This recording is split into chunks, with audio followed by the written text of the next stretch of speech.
So welcome back again students. पिछले part को आप सभी ने देखा ही होगा और प्लीज़ उसे ज़्यादा से ज़्यादा लोगों के साथ शेयर करें और कमेंट सेक्शन पे कमेंट ज़रूर से करें जो भी आप लोग की रिक्वायरमेंट हो, ठीक है। तो पिछले पार्ट में मैंने शुरू किया था क्लास 9th का चैप्टर साइंस बुक एनसीईआरटी। तो उसमें मैंने पढ़ाया था first chapter that is matter in our surrounding. उसमें मैंने बताया था कि मैटर क्या होते हैं, मैटर के क्या क्या प्रॉपर्टीज होते हैं एंड कुछ बेसिक कॉन्सेप्ट्स क्लियर किए थे। तो जिन लोगों ने नहीं देखा है ज़रूर से देख ले, ठीक है। सो आगे हम लोग बढ़ते हैं अभी सॉलिड की तरफ।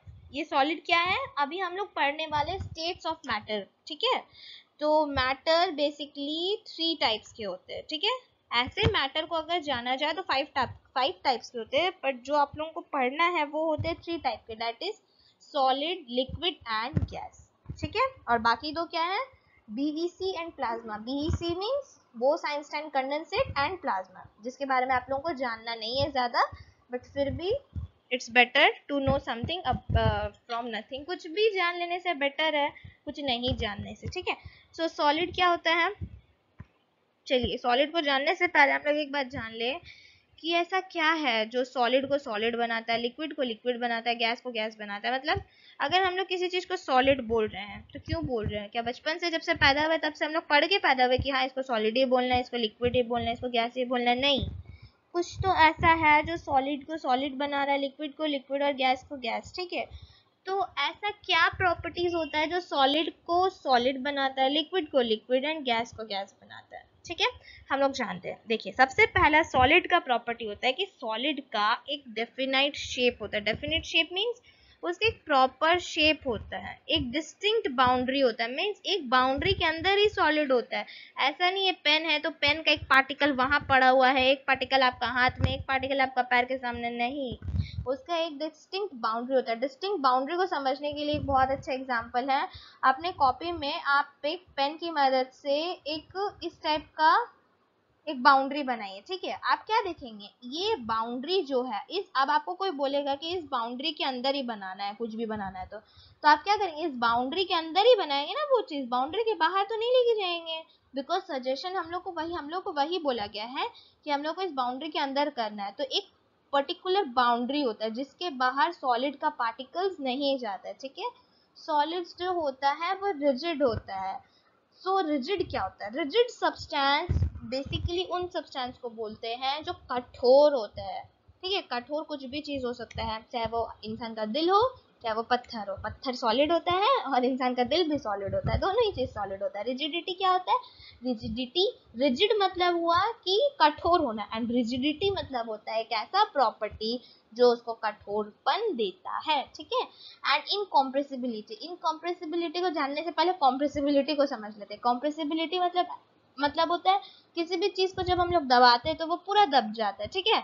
बट इनकॉम्प्रेसिबिलिटी का मतलब हुआ कि जब उसको दबाते हैं तो वो दबता नहीं है, वो मना करता है, नहीं नहीं हमको मत दबाओ, हम नहीं दबेंगे, सॉरी मेरे अंदर ऑलरेडी पार्टिकल भर्ती है, अगर दबेंगे तो हम टूट जाएंगे पर दबेंगे नहीं तुमसे, ठीक है।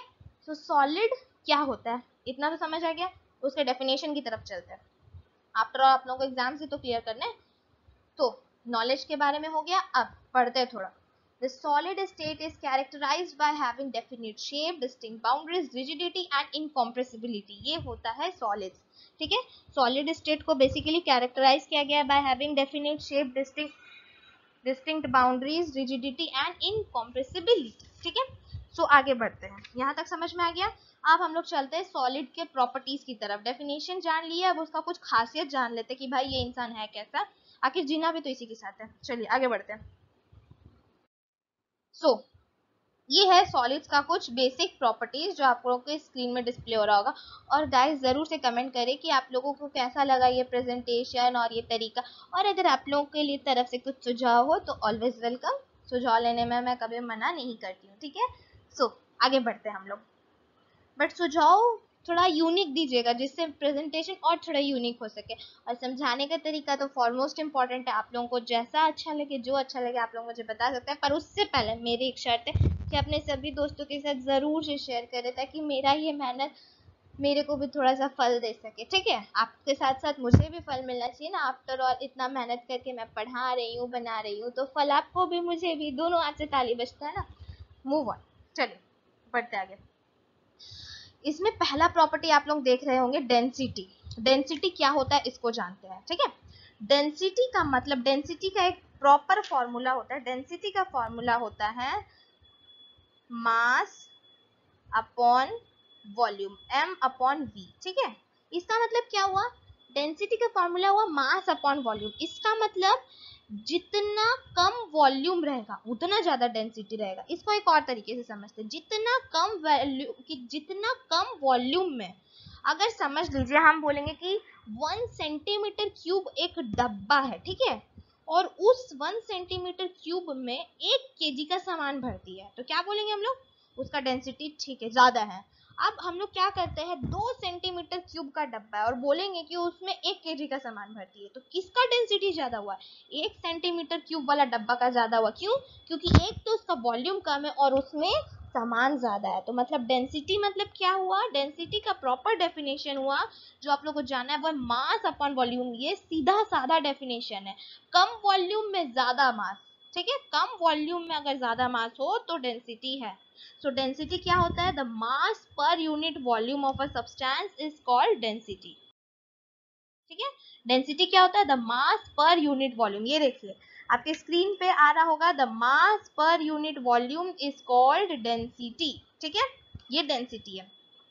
सॉलिड्स और डेंसिटी का क्या रिलेशन है भाई, वो देख लेते हैं। सॉलिड्स जो होता है वो हाईली डेंस होता है। हाईली डेंस मतलब एकदम भर भर के उसमें पार्टिकल्स रहता है, एकदम भर भर के, जितना हद तक भर सकता है उतना हद तक भर आता है सॉलिड अंदर में, एकदम अपने अंदर स्पेस छोड़ता ही नहीं है, ठीक है।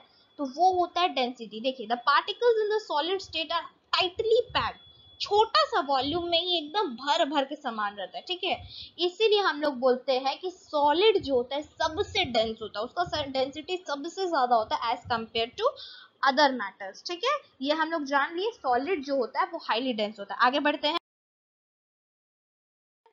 आगे हम लोग को जो जानना है वो है इंटरमॉलिक्यूलर स्पेसेस। किसके बारे में जानना है, इंटरमॉलिक्यूलर स्पेसेस। इंटरमॉलिक्यूलर स्पेसेस क्या होता है, मैंने पिछले वीडियो लेक्चर में बताया था और मैं बार बार बोल रही हूँ, पार्ट 1 से सुनना शुरू कीजिए ताकि आपका सारा डाउट्स क्लियर रहे। ताकि क्योंकि जो मैंने पार्ट 1 में बताया वो मैंने और ब्रॉड वे में बताया, तो यहाँ अगर मैं उस चीज को बताऊंगी तो एक तो टाइम कंज्यूमिंग होगा, और जिन स्टूडेंट्स ने वो वीडियो को देख लिया है उनके लिए तो ये टाइम वेस्टेज ही होगा ना, क्योंकि वो वहां से जानते हैं। तो अगर मैं आगे पढ़ाऊँ तब उन्हें मजा आएगा, इसलिए आप लोग सारे वीडियो को कंटिन्यू देखें, ठीक है। सो इंटरमॉलिक्यूलर स्पेसेस क्या होता है, इंटरमॉलिक्यूलर स्पेस का मतलब हुआ मैटर के बीच में स्पेस, ठीक है। अब देखिए ये एक सॉलिड है, let me take pen black, ये एक सॉलिड है, ठीक है। सपोज ये एक सॉलिड है, यहाँ यहाँ यहाँ ये है पार्टिकल्स मेरा, ठीक है।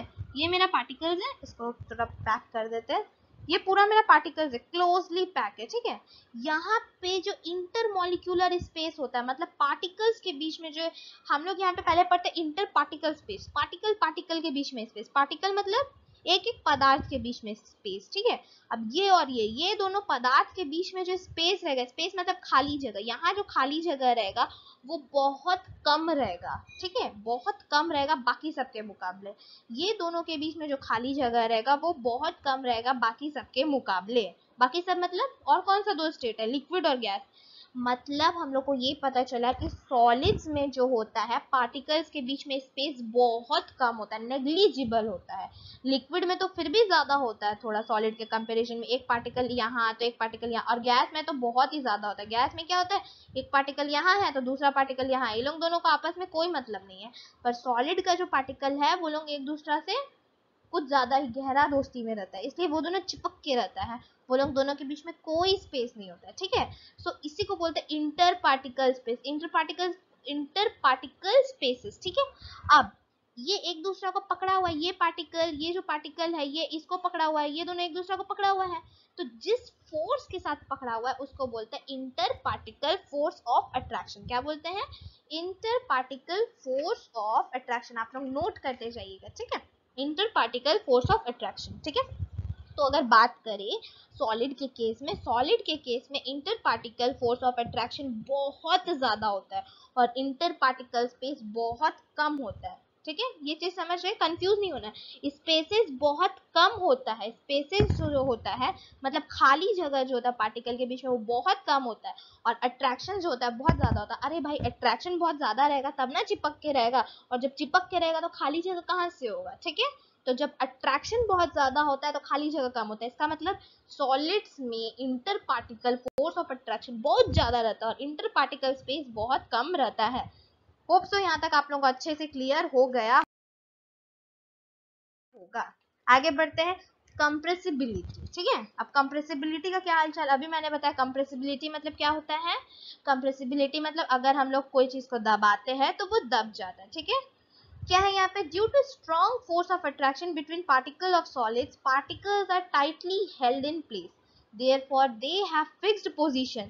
The space between the particle of matter is called intermolecular spaces, therefore they can't be compressed. जैसा कि मैंने अभी आप लोगों को बताया, अब आप लोग खुद सोचिए, अगर दो पार्टिकल्स है दोनों के बीच में जगह ही नहीं है तो क्या उसको दबाने से वो दबेगा, क्या उसको दबाने से वो दबेगा, नहीं, कोई भी हाल में नहीं दबेगा। ये दो पार्टिकल है, अब हम लोग उसको दबा रहे हैं, ये टूट जाएगा अगर इसको दबाएंगे तो। अगर यहाँ जगह ही नहीं है, यहाँ पे जगह ही नहीं है, तो जब हम लोग इसको दबाएंगे तो क्या होगा, ये दोनों टूट जाएगा पर दबेगा नहीं, ठीक है। तो कंप्रेसिबिलिटी, अगर कोई पूछे सॉलिड्स क्या होता है कंप्रेसिबिलिटी का मामला में, तो सॉलिड्स में पार्टिकल्स के बीच में इतना ज्यादा फोर्स ऑफ अट्रैक्शन होता है कि वो चाहता है कि वो अपना पोजिशन को फिक्स रखे, वो हिले नहीं, ठीक है। सॉलिड्स में जो पार्टिकल्स रहता है उसको ऐसे समझिए कि सॉलिड्स का पार्टिकल जो होता है वो ढीठ होता है, एकदम ढीठ, हम लोग की तरह बिल्कुल ढीठ, जितना भी मम्मी पापा डांट दे हम लोग नहीं सुनेंगे, ठीक है। कुछ बच्चे होते हैं जो कि नहीं नहीं सुनेंगे, ठीक है। तो सॉलिड्स उन बच्चों की तरह है जो नहीं सुनेंगे वाला हिसाब किताब है, ठीक है। इट्स जस्ट फॉर फन, कोई दिल पे मत ले लीजिएगा। सॉलिड्स जो होता है वो क्या होता है, उनका पोजीशन फिक्स रहता है, वो चाहते हैं कि वो नहीं हिले। क्यों नहीं हिलेंगे भाई, क्योंकि उनमें इतना ज्यादा फोर्स ऑफ अट्रैक्शन है, इतना गहरा दोस्ती है कि चाहे कोई भी उनको अलग करना चाहे वो टूट जाएंगे पर हिलेंगे नहीं, ठीक है। ये होता है कंप्रेसिबिलिटी। हालांकि इसमें एक दो एक्सेप्शन है, वो मैं आगे बताऊंगी आप लोग को, बट अभी मोटी मोटी बातों को यहाँ पे जान लीजिए कि सॉलिड्स का क्या हालचाल है। सॉलिड्स कंप्रेसिबल क्यों नहीं होते, क्योंकि उनके बीच में स्पेस ही नहीं होता है। अब भाई स्पेस ही नहीं होगा तो क्या वो दबेगा, नहीं ना, टूट जाएगा पर नहीं दबेगा, ठीक है। आगे क्या है जो हम लोग को जानना है, फोर्थ प्रॉपर्टी जो सॉलिड का है वो रिजिडिटी, ठीक है। सॉलिड जो होता है हाईली रिजिड होता है, हाईली रिजिड मतलब उसका जो पार्टिकल होता है बहुत ढीठ होता है, वो बोलेगा कि हम यहाँ से यहाँ हिलेंगे नहीं, एकदम आलसी होता है, ठीक है। देखिए the particles of matter are continuously moving, जो पार्टिकल्स होता है मैटर का वो कंटिन्यू मूव करते रहते हैं एक जगह से दूसरी जगह। कोई भी चीज, ये चीज अपने दिमाग में डाल लीजिए कि कोई भी चीज अगर एक जगह से दूसरा जगह मूव कर रहा है तो उसमें जो एनर्जी होता है वो होता है काइनेटिक एनर्जी, ठीक है। तो सॉलिड्स के पास कौन सा एनर्जी, सॉलिड्स नहीं, कोई भी पार्टिकल्स जो मूव कर एक जगह से दूसरी जगह उनमें होता है काइनेटिक एनर्जी, ठीक है। जो सॉलिड्स होते हैं वो हाईली पैक होते हैं, हाईली पैक होता है। अब आप लोग खुद सोचिए, एक छोटा सा रूम है उसमें 50-60 बच्चों को डाल दिया गया है, अब जगह ही नहीं बचा तो क्या कोई भी बच्चा एक जगह से दूसरी जगह जा पाएगा, ऑब्वियसली नहीं जा पाएगा। तो वही होता है सॉलिड्स के साथ, सॉलिड्स हाईली पैक रहते हैं, क्लोजली पैक, तो उन लोगों में काइनेटिक एनर्जी होता ही नहीं है, एक जगह से दूसरी जगह कहाँ से मूव करेगा पार्टिकल, ठीक है। इसी कारण सॉलिड्स का जो शेप रहता है वो रिजिड रहता है, एक प्रॉपर शेप रहता है, क्योंकि पार्टिकल्स यहाँ से वहां जा नहीं पाता है, पार्टिकल्स यहाँ से वहां जाएगा नहीं तो शेप थोड़ी चेंज होगा। अब एक पार्टिकल है, ये सॉलिड है समझ लीजिए, ये आपका पूरा सॉलिड है, यहाँ पे एक पार्टिकल है, यहाँ पे एक पार्टिकल है। अब ये पार्टिकल जो है यहाँ से यहाँ तो जाने पाएगा नहीं कि यहाँ से पार्टिकल उठ के यहाँ चला गया और सॉलिड का एक प्रॉपर यहाँ से शेप चेंज हो गया, नहीं। सॉलिड जो होता है वो रिजिड होता है, क्यों, क्योंकि वो क्लोजली पैक रहता है, ठीक है। नेक्स्ट क्या है, नेक्स्ट है हमारा सॉलिड का प्रॉपर्टी जो है वो है डिफ्यूजन। डिफ्यूजन मतलब क्या होता है, डिफ्यूजन का मतलब होता है किसी एक सब्सटेंस का दूसरे सब्सटेंस में मिक्स हो जाना, ठीक है। किसी एक सब्सटेंस का दूसरे सब्सटेंस में मिक्स हो जाना, चाहे वो सॉलिड हो, चाहे वो लिक्विड हो, चाहे वो गैस हो, ठीक है। डिफ्यूजन का मतलब क्या होता है, सॉलिड या लिक्विड या गैस का एक दूसरे में मिक्स हो जाना, ये होता है डिफ्यूजन। आप लोग आगे अपने चैप्टर्स में पढ़ेंगे सेल में कि डिफ्यूजन ऑस्मोसिस अलग अलग टर्म होते हैं, इसको और अच्छे से जानेंगे। अभी जान के रखिए डिफ्यूजन क्या होता है। डिफ्यूजन एक ऐसा प्रॉपर्टी है जिससे एक सब्सटेंस दूसरे सब्सटेंस में मिक्स हो जाता है। अब सोच के देखिए कि सॉलिड जो होता है वो मूव तो करता ही नहीं अपने जगह से, अपने जगह से वो मूव नहीं करता है, तो जब भी कोई चीज मूव करेगा ही नहीं तो क्या वो दूसरे में मिक्स हो पाएगा? ऑब्वियसली नहीं हो पाएगा। वो अपने आप को छोड़ना ही नहीं चाहता है, वो अपना पार्टिकल्स से इतना ज्यादा गहरा दोस्ती में जुड़ा हुआ है कि वो उसको छोड़ना ही नहीं चाहता। तो भाई वो छोड़ना ही नहीं चाहेगा तो वो दूसरा में मिक्स कहाँ से होगा? तो इसीलिए सॉलिड्स में डिफ्यूजन नहीं के बराबर होता है, ठीक है। पार्टिकल्स मूव ही नहीं करते हैं तो डिफ्यूजन कहाँ से होगा? डिफ्यूजन होता ही नहीं है, ठीक है। ये है हम लोग का यहाँ पे खत्म हुआ प्रॉपर्टीज ऑफ सॉलिड। तो अब हम लोग कुछ एक्सेप्शंस की ओर बढ़ लेते हैं। एक्सेप्शंस फॉर कंप्रेसिबिलिटी, ठीक है। जानते हैं ये क्या एक्सेप्शन है? यहाँ पे देखिए, यहाँ पे दो एक्सेप्शन दिया हुआ है जो आप लोगों को जान लेना चाहिए। नॉलेज के पर्पज से तो बहुत इंपॉर्टेंट है। हाँ, इससे क्वेश्चन नहीं पूछा गया। क्वेश्चन आप लोगों के बेसिकली बोर्ड में जो पूछा जाएगा वो रहेगा differentiate between solid, liquid, gas, या फिर पूछा जाएगा कि सॉलिड्स जो होते हैं, अब आप लोगों से क्वेश्चन पूछ सकता है कि एक वुडन ब्लॉक है उसको सॉलिड क्यों बोलेंगे? What are its characteristics that it can be defined as a solid, ठीक है।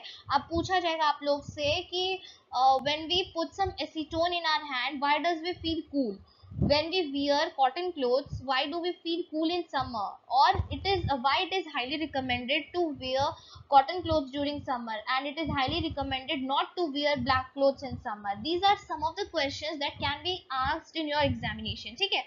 So about this I will make a separate video for it, ठीक है। अगर आप लोग की इच्छा है तो आप लोग कमेंट सेक्शन में कमेंट करें, मैं जरूर से इसके लिए एक सेपरेट वीडियो बना दूंगी, बट चैप्टर के एंड में कि क्या क्या क्वेश्चंस ऐसे हैं जो पूछे जा सकते हैं।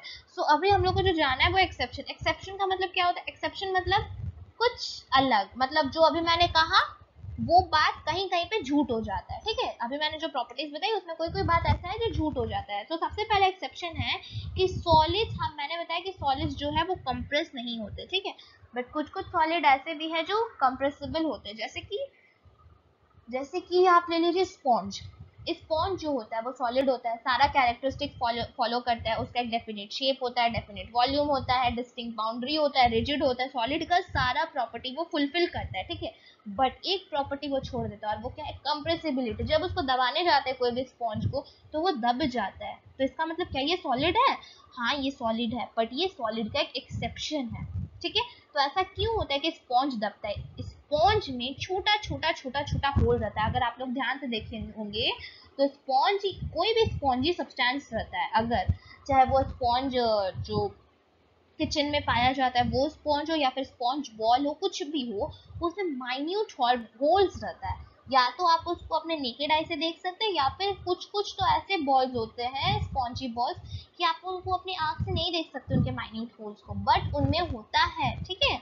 तो स्पॉन्ज ऐसा सब्सटेंस होता है जिसमें बहुत ही माइन्यूट होल्स होते हैं जिनमें एयर आसानी से घुस जाता है, ठीक है। और जब हम लोग उसको दबाते हैं तो एयर निकल जाता है। अब एयर क्या है? एयर को तो जहां खाली जगह मिलता है वो वहां घुस जाता है, उसको कोई ये नहीं, उसको कोई रोका टोकी नहीं है, वो जहां उसको जगह मिले वो वहां घुस जाता है, ठीक है। तो अब स्पॉन्ज का होल रहता है, एयर वेट तो करता नहीं, देखता अरे वहां पे खाली जगह, चलो घुस जाता है, तो एयर भाग के जाता है, वहां घुस जाता है, और हम लोग उसको दबाते हैं जैसे स्पॉन्ज को तो वो हवा निकल जाता है, हवा निकल जाता है तो वो दब जाता है, ठीक है। एक और एक्सेप्शन है और वो है डिफ्यूजन। अभी मैंने कहा आप लोग से कि सॉलिड जो है वो डिफ्यूजन नहीं करता है। कैसे करेगा डिफ्यूजन? अपना जगह से मूव ही नहीं करेगा तो डिफ्यूजन कर पाएगा? नहीं ना, बिल्कुल नहीं कर पाएगा, ठीक है। बट यहाँ पे भी एक रेयर केस है जहाँ पे डिफ्यूजन होता है, भले ही वहाँ डिस्टिंक्ट शेप होता है, बाउंड्री होता है, सब चीज होता है, सॉलिड का सारा क्राइटेरिया फुलफिल करेगा, बट डिफ्यूजन भी होगा। और वो क्या है? जब हम लोग चौक से ब्लैक बोर्ड पे लिखते हैं, चौक भी सॉलिड है और ब्लैक बोर्ड भी सॉलिड है, बट हम लोग जब चौक से ब्लैक बोर्ड पे लिखते हैं तो उसको मिटाते हैं फिर जब, तो हम लोग को थोड़ा टाइम लगता है ना, may be 1 second, 2 second, 3 second, कुछ भी टाइम लगता है, ठीक है। और जब हम लोग, और ये भी कंपलसरी होता है, अभी तो चौक और ब्लैक बोर्ड का ये जो है ये क्राइटेरिया उठ सा चुका है due to smart board and white board, ठीक है। बट जो भी स्टूडेंट्स हैं उन लोगों वो लोग ये अभी तक तो पढ़े ही होंगे चौक और ब्लैक बोर्ड में, और क्या देखते हैं कि चौक और ब्लैक बोर्ड जब हम लोग चौक से लिखते हैं तो हर 15 से 20 दिन बाद उसको एकदम अच्छे से साफ भी करना पड़ता है ब्लैक बोर्ड को, बिकॉज चौक जो है ना, चिप हम लोग जितना भी मिटाए पर उतना साफ नहीं होता है जितना नया में ब्लैक बोर्ड आया था, है ना। और उसको साफ करने के लिए थोड़ा टाइम भी लगता है। क्यों ऐसा होता है? ये इसलिए होता है क्योंकि सॉलिड और सॉलिड में वहाँ डिफ्यूजन हो जाता है। चौक का जो पार्टिकल है वो ब्लैक बोर्ड में जाके चिपक जाता है, वो उसमें डिफ्यूज हो जाता है, वो उसमें घुस जाता है, ठीक है। तो इसीलिए ऐसा होता है। सो आई होप कि आप लोगों को यहाँ तक बहुत ही अच्छे से सब समझ में आ गया होगा, कोई भी दिक्कत नहीं होगा। तो दम लगा के जल्दी से जल्दी इस वीडियो को अपने सभी दोस्तों के साथ ज़रूर से शेयर करें, और आप लोग का कोई भी डाउट हो तो मुझे ज़रूर से कमेंट करें। और एक और बात, मेरे सारे वीडियोस को देखें ताकि आप लोगों को कोई दिक्कत ना हो, और अगर कोई सुझाव हो तो देने के लिए बिल्कुल देर ना करें और ना झिझके, क्योंकि मुझे कोई दिक्कत नहीं है अगर आप लोग मुझे सुझाव देंगे, बिकॉज सुझाव जो होता है वो अच्छे ही लिए होता है। हाँ, अगर वो सुझाव अच्छा हुआ तो मैं ज़रूर से उसे इम्प्लीमेंट करूँगी, ठीक है। सारे बच्चों को मैं ये बोलना चाहूँगी कि अपने घर में रही, सेफ है। कोरोना जो है बहुत हाई में, पीक में पहुंच चुका है, एंड ब्लैक फंगस भी आ गया जिसको एपिडेमिक घोषित कर दिया गया है। तो प्लीज़ अपने घर में रहे, सेफ है, stay safe, stay positive, and bye bye, thank you.